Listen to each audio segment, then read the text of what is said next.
कहानी शुरू होती है और हम देख पाते हैं एक लड़की स्कूल जाने के लिए रेडी होने लगती है। अपने रूम से बाहर आने के बाद वो अपनी मॉम से कहती है, तुम्हें मुझे नींद से जगा देना चाहिए था।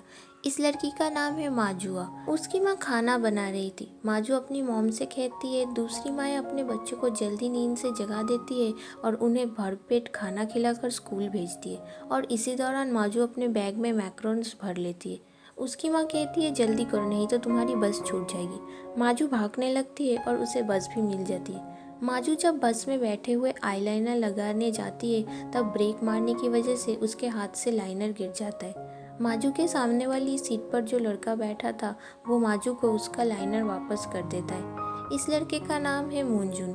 माजू इस लड़के को कुछ मैक्रोन्स देती है। बस से उतरने के बाद माजू जब एक सॉफ्ट ड्रिंक के बॉटल को ओपन करती है तब पूरा ड्रिंक उसके कपड़ों पर गिर जाता है। जून तब माजू को उसका रुमाल देता है क्योंकि जून भी उसी स्कूल में पढ़ता था जिसमें माजू पढ़ती थी। माजू जून से पूछती है, मैं आपको ये रुमाल कैसे वापस करूँगी। जून कहता है, तुम्हें मुझे रुमाल वापस करने की कोई भी ज़रूरत नहीं है, तुमने भी तो मुझे मैक्रोन्स दिया। माजू जब जून को जाते हुए देख रही थी तब आता है हमारा सेकंड लीड कैरेक्टर मीनू। वो जब माजू को बुला रहा था तब वो चौंक जाती है। मीनू कहता है, तुम क्या सोच रही थी कि तुम्हें मेरी आवाज़ सुनाई ही नहीं पड़ी। वो माजू के लिए चिकन बर्गर लेकर आया था। हम देख पाते हैं एक लड़की मिरर के सामने खड़ी थी और वो स्कूल जाने के लिए रेडी हो रही थी। इस लड़की का नाम है जीमिना। उसे उसका बॉयफ्रेंड मैसेज कर रहा था जो कि है हानुल। जीमिना हानुल से कहती है, क्लास के दौरान मिलते हैं। हानुल जब टैक्सी स्टैंड पर खड़ा था तब एक लड़की उससे आकर कहती है, क्या तुम भी सौ यूनिवर्सिटी जा रहे हो? अगर तुम्हें कोई प्रॉब्लम नहीं है क्या हम एक टैक्सी शेयर कर सकते हैं? हानुल कहता है, ठीक है। पर टैक्सी से उतरने के दौरान हानुल देख पाता है उसके पास पैसे ही नहीं है। तब उसके पास बैठी लड़की कहती है, मैं तुम्हारा भाड़ा दे दूंगी। हानुल के साथ बैठी इस लड़की का नाम है रोज़ा। हानुल हॉस्टल के सामने अपनी गर्लफ्रेंड जीमिना से मिलता है। जीमिना और हानुल स्कूल के मैग्नेट कपल थे। वो दोनों जैसे कपड़े पहनते और वो जहाँ पर घूमने जाते ये सब बाद में एक फैशन स्टेटमेंट बन जाता है। क्लास के दौरान माजू मिन्हो को उस लड़के को दिखाती है जिसने उसे रुमाल देकर उसकी मदद की थी। मिन्हो कहता है, वो तो जून भैया है, वो अभी अभी मिलिट्री सर्विस से वापस आए। माजू जून के पास में बैठी एक लड़की के बारे में पूछती है। मीनो कहता है, वो है कंप्यूटर इंजीनियरिंग के फर्स्ट ईयर की स्टूडेंट यांग ही। वो हमारे डिपार्टमेंट की सबसे खूबसूरत लड़की है। क्लास के बाद जून मिन्हो को बुलाता है। वो यांग ही से कहता है, ये है मिन्हो। मूजून, मिन्हो, यांग ही तीनों ही कंप्यूटर इंजीनियरिंग पढ़ते हैं। जून माजू से कहती है, ओह तुम्हारे कपड़े खराब हो गए थे। माजू कहती है, नहीं मैं अब ठीक हूँ। जून कहता है, हाय मेरा नाम है मूनजून और तुम? माजू कहती है, मेरा नाम है माजुआ। जून कहता है, जुआ, काफ़ी खूबसूरत नाम है तुम्हारा। जून मीनो से कहता है, तुम डिपार्टमेंट की पार्टी में तो आ रहे हो ना? मीनो कहता है, हाँ। और जून माजू से कहता है, अगली बार फिर मिलते हैं भाई। क्लास से बाहर आने के बाद माजू सिर्फ जून को लेके ही बात करने लगती है। वो मीनो से जून के बारे में पूछने लगती है। मीनो कहता है, तुम अचानक जून भैया में इतनी इंटरेस्ट क्यों ले रही हो? माजू कहती है, तुम भी तो कितना शर्मा रहे थे जब यांग ही तुमसे बात कर रही थी। माजू अपने हॉस्टल रूम में अपने सामानों को शिफ्ट करती है। उसके रूम में तीनों लोग रहने वाले थे, जिमिना, बोयोंग और वो।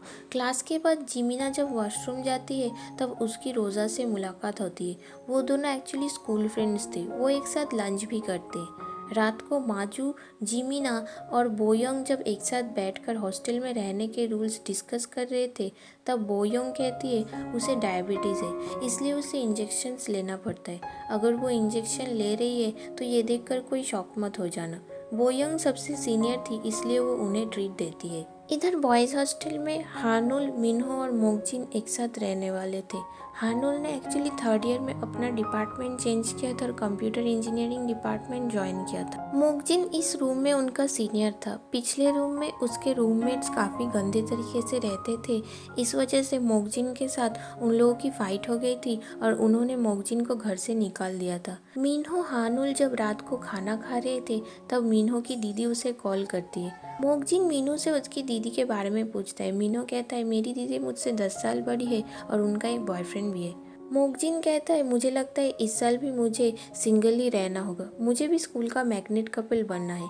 स्कूल के कम्युनिटी वेबसाइट पर किसी ने एक पोस्ट किया था और एक सॉन्ग भी शेयर किया था। सभी लोग इस पोस्ट को लेके बात करने लगते हैं और सोचने लगते हैं एक्चुअल में ये पोस्ट किसने किया था। अगले दिन सुबह जिमिना हार्नल को वीडियो कॉल करती है और उसे एक ब्लू कलर का शर्ट पहनने को कहती है। मिन्हो माजू को कॉल करता है और थोड़े देर के लिए लाउंज में आने को कहता है। मिन्हो कहता है मैंने एक ऐप बनाया है बो बाइटिंग। अगर आप अकेले खाना खा रहे हो तो इस ऐप के ज़रिए आप एक दोस्त ढूंढ सकते हो जो आपकी तरह ही सेम टेस्ट का खाना खाता है। ये ऐप एक्चुअली आपको उन लोगों से मैच करवाता है जो अकेले खाना खा रहे हैं और जो आपकी तरह ही सिमिलर खाना खाते हैं। माजू कहती ये तो काफ़ी ऑसम ऐप है। माजू उनके स्कूल की सोशल कम्युनिटी वेबसाइट पर इस ऐप को शेयर कर देती है। माजू मिन्हो से कहती है तुम कितने टैलेंटेड हो, तुम्हारा तो एक ड्रीम भी है और मुझे देखो मेरे लाइफ में कोई गोल ही नहीं है। मिन्हो कहता है अगर तुम कुछ ठान लो तो तुम कुछ भी कर सकती हो, यही तुम्हारा टैलेंट है। माजू ये ऐप खुद भी ट्राई करती है और उसका पार्टनर निकलता है जून। इससे माजू काफ़ी खुश हो जाती है। वो दोनों मिलकर एक साथ लंच भी करते हैं। लंच के बाद जून माजू को एक सोडा खरीद कर देता है और कहता है तुम्हें तो ये सोडा काफ़ी पसंद है ना, इस बार इसे अपने कपड़ों पर गिरा मत देना। रोज़ा और जीमिन एक साथ डांस के बाद एक पिक्चर पोस्ट करते। डांस क्लास के असिस्टेंट लीडर छुट्टी पर गए थे और सभी अपने वोट देकर रोज़ा को उनका नया असिस्टेंट लीडर सिलेक्ट करते। डांस क्लास के दौरान उसको दोंग्यो मैसेज करता है जो कि रोज़ा का दोस्त और जीमिना का एक्स बॉयफ्रेंड है। उसका मैसेज देखकर रोज़ा को उसके पुराने दिनों की याद आती है जहाँ स्कूल में रोज़ा प्रेसिडेंट थी और जीमिना वाइस प्रेसिडेंट, पर सभी लोग सारा अटेंशन जीमिना को ही देते थे। पुराने स्कूल डेज के दौरान जीमिना रोज़ा से कहती है उसे किसी ने प्रपोज किया है और वो रोज़ा के कॉपी पर दोंग्यो का नाम लिखती है। दोंग्यो रोज़ा से जीमिना का नंबर मांगता है क्योंकि वो कहता है जीमिना उसके किसी भी मैसेज का रिप्लाई नहीं देती है। इस वजह से रोज़ा का मूड ऑफ हो जाता है। क्लास के दौरान मिन्हो नोटिस करता है माजू के पोस्ट की वजह से बहुत सारे लोगों ने इस ऐप को डाउनलोड किया है। मिन्हो माजू को कॉल करता है। वो कहता है तुम्हारी पोस्ट की वजह से बहुत सारे लोगों ने इस ऐप को डाउनलोड किया है। माजू कहती है मील ऐप के बेस में ये एक डेटिंग ऐप है। डेटिंग ऐप्स काफ़ी डायरेक्ट होते हैं। इस ऐप के थ्रू आपको एक पार्टनर भी मिल रहा है जो कि आपकी तरह ही सेम खाना खाता है। वो कहती है तुमने इस ऐप को बनाया ज़रूर है पर इस ऐप से तुम कितना सारा पैसा कमा सकते हो इसका तुम्हें कोई अंदाज़ा भी नहीं है और ऐप से रिलेटेड सारे बिजनेस आइडियाज़ तुम्हें मुझसे ही सीखने होंगे क्योंकि मैं एक बिजनेस एडमिनिस्ट्रेशन की स्टूडेंट हूँ। क्लास के दौरान मिन्हो जब देख पाता है यांग ही को कोडिंग करने में प्रॉब्लम हो रही है तब मिन्हो यांग ही की मदद करता है जिससे यांग ही इम्प्रेस हो जाती है। माजू जब पार्ट टाइम जॉब के लिए इंटरव्यू देने जाती है तब वहाँ का बॉस उसे देखने के साथ ही सिलेक्ट कर लेता है। वो माजू से कहता है क्या तुम सॉर्न यूनिवर्सिटी में पढ़ती हो? माजू कहती है हाँ। माजू का बॉस कहता है तुम तो मेरी जूनियर निकली, मैं भी इसी यूनिवर्सिटी में बिजनेस एडमिनिस्ट्रेशन पढ़ता था, अब लीव पर हूँ। डिपार्टमेंटल पार्टी के दौरान एक लड़का मिन्हो से उस लड़के के बारे में पूछता है जो ट्रांसफ़र होकर उनके ही डिपार्टमेंट में पढ़ने आया है। मिन्हो कहता है वो तो है मेरा रूममेट हार्नुल भैया। ये लड़का हार्नुल को अपने साथ बाकी लोगों से मिलवाने ले जाता है और यहाँ रोज़ा और हार्नुल की फिर से मुलाकात होती है। वो सब एक बड़े से बोल में से ड्रिंक पी रहे थे और टेबल के एंड में हार्नुल और रोज़ा बैठे थे और बोल में बहुत सारा अल्कोहल था। रोज़ा के बारे में सोचकर हार्नुल अकेले ही सारा ड्रिंक पी जाता है और इससे रोज़ा बहुत ज़्यादा इम्प्रेस हो जाती है। मिन्हो को उसकी दीदी कॉल करती है और मिन्हो बाहर अपनी दीदी से बात करने आता है। यहाँ माजू और मिन्हो की मुलाकात होती है। वो लोग बात कर ही रहे थे तब जून वहाँ पर चला आता है और वो माजू को अंदर चलने को कहता है। माजू कहती है मैं दूसरे डिपार्टमेंट की पार्टी में कैसे जा सकती हूँ? जून कहता है कोई प्रॉब्लम नहीं होगी, अंदर चलो। यांग ही अचानक मिन्हो से पूछती है क्या आपकी कोई गर्लफ्रेंड है? मिन्हो कहता है नहीं।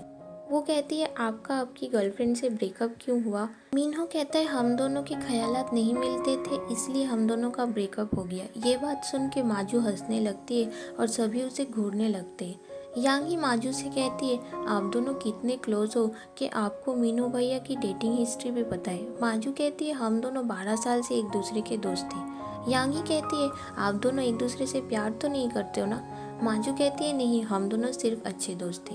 यांग ही कहती है, हाँ, आपकी जैसी लड़की को मीनू भैया कभी भी डेट नहीं कर सकते। वो सब एक गेम खेल रहे थे और माजू इस गेम में बार बार हार रही थी और उसे ड्रिंक्स पीना पड़ता है। माजू जब बहुत सारा ड्रिंक्स पी लेती है तब जून कहता है, माजू ने बहुत ड्रिंक पी लिया है, अब उसका ड्रिंक मैं पीऊँगा। गेम के रूल्स वाइज जून अब माजू से कुछ भी मांग सकता है। जून माजू के हाथ में एक बॉटल कैप थी, उसे माजू से मांगता है। माजू ने इस बॉटल कैप से एक स्टार बनाया था। माजू जून को घूरने लगती है और ये सब मिन्हो को बिल्कुल भी अच्छा नहीं लगता है। और तभी यांग ही अचानक माजू पर ड्रिंक्स गिरा देती है और तब मिन्हो अपना जैकेट माजू के कमर पर बांध देता है। माजू मीनू से कहती है, जून को डेट करने में तुम मेरी मदद करो, पर मीनू को ये सब बिल्कुल भी अच्छा नहीं लगता है। रोज़ा हान्युल से थैंक यू कहती है उसके हिस्से का ड्रिंक पी लेने के लिए। हान्युल कहता है, मुझे तो बस ड्रिंक पीना था इसलिए मैं पी गया। उसे एक कॉल आता है और वो पार्टी से निकल जाता है। उसके पीछे रोज़ा भी पार्टी से बाहर चली आती है। रोज़ा हान्युल को बुलाती है और तभी एक कार रोज़ा को धक्का मारने ही वाला था, पर हान्युल रोज़ा को बचा लेता है और रोज़ा का हाथ पकड़े हुए जिमिना हान्युल को देख लेती है। और इसी के साथ दोस्तों फर्स्ट एपिसोड की कहानी ख़त्म होती है।